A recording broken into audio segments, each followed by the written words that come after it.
Hey there folks, this is Richard of DoomedMovieThon.com back with another episode of My Horror Shelfie. My Horror Shelfie is a series where I talk about every single horror movie on my horror movie shelves from A to Z. I don't know what I'm doing with these movements. Thank you for being here. So, let's get started. I have actually achieved letter L status, which as everyone knows stands for Likeable Dude. I don't have a lot of L's, but I can split it up into 2 videos for all of you enthusiasts. But before we get started, let's go pick some movies.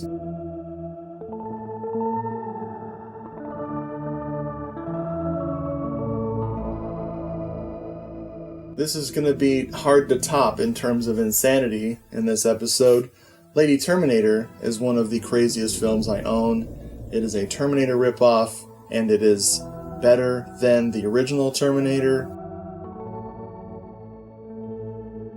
I love this so much. This is a great movie to show people who you've never hung out with before but know you're into movies. Throw this on and they will always expect you to play the craziest movies every time they come over. So set them up for failure or success. From Indonesia to America, we've got Last House on Massacre Street, also known as The Bride.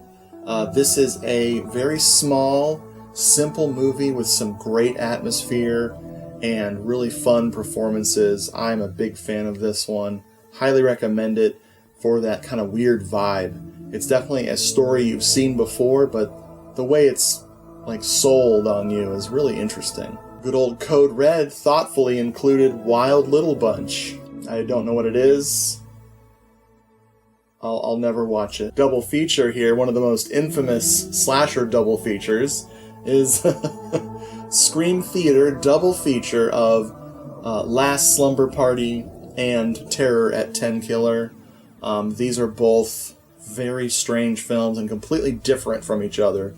That's why I love that they're paired together. This is from a company called Cinema Pops, I guess. I don't know. Both Terror at 10 Killer and The Last Slumber Party have gotten Blu-rays, but I'm just holding on to this old DVD. Last Slumber Party is not a sequel to anything, not Slumber Party Massacre or anything like that.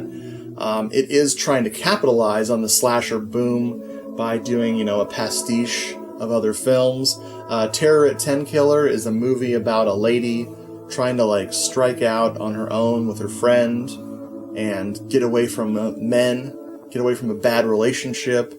And of course, they're followed by a horrible murderer, but it is as different from that film as it can get.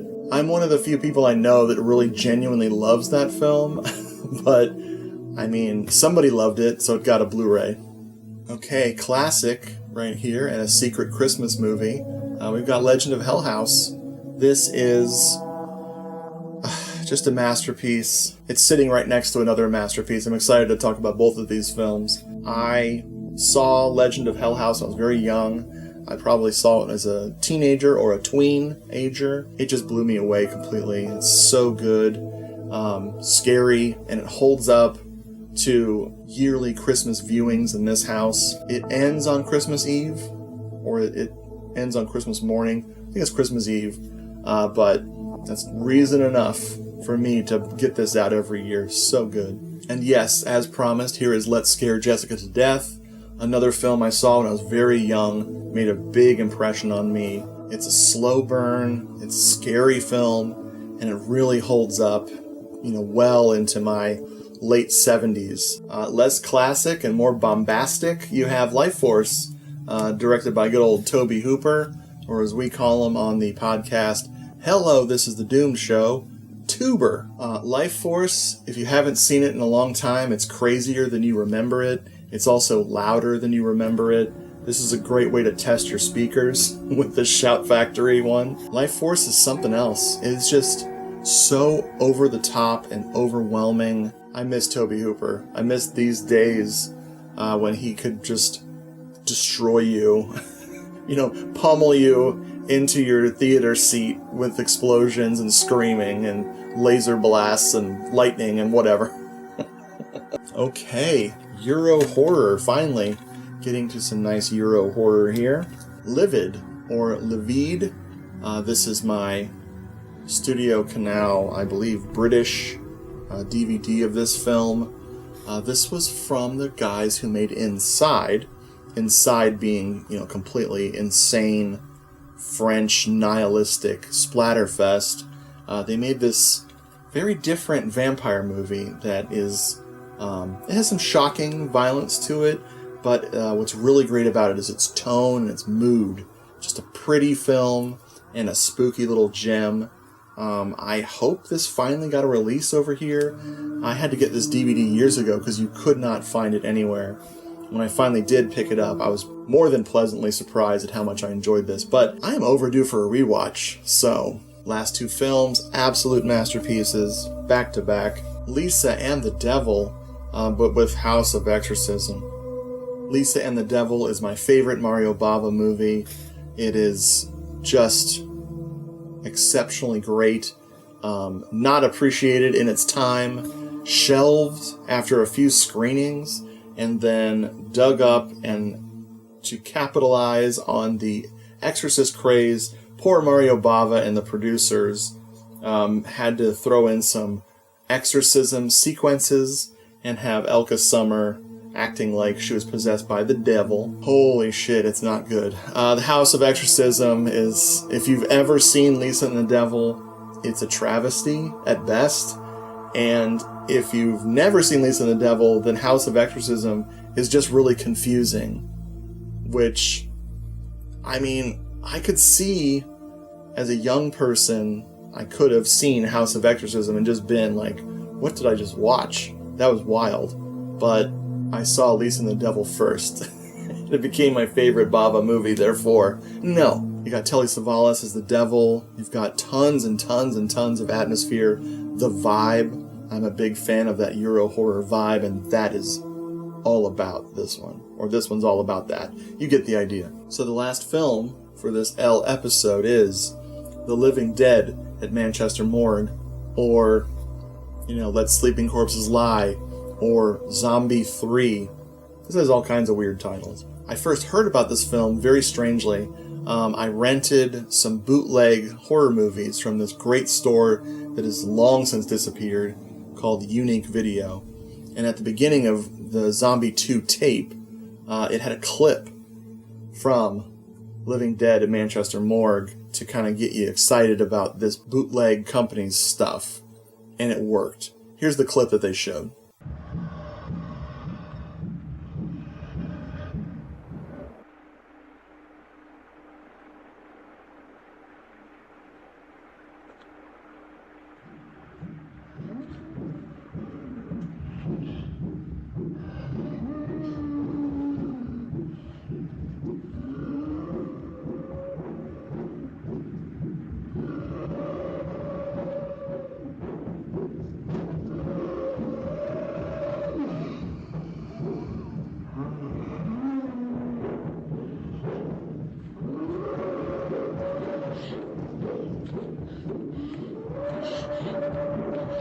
So that's all I knew about the film. I didn't get a chance to ask the owner what film it was because I never went back to that store.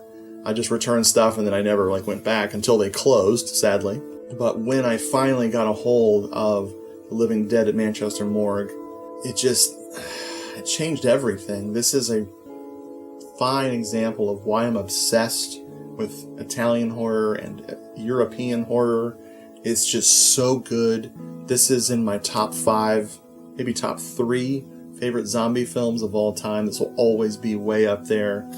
Just incredible stuff. And it's really weird too. It's offbeat. This director, Jorge Grau, had a unique way of approaching things. And so it's a message movie about the environment and man polluting it, but it just comes across really strange, and it came out before Dawn of the Dead, so it's inspired by Night of the Living Dead, which is an important distinction, I think. And yeah, I could talk for hours about this one. It's just so good.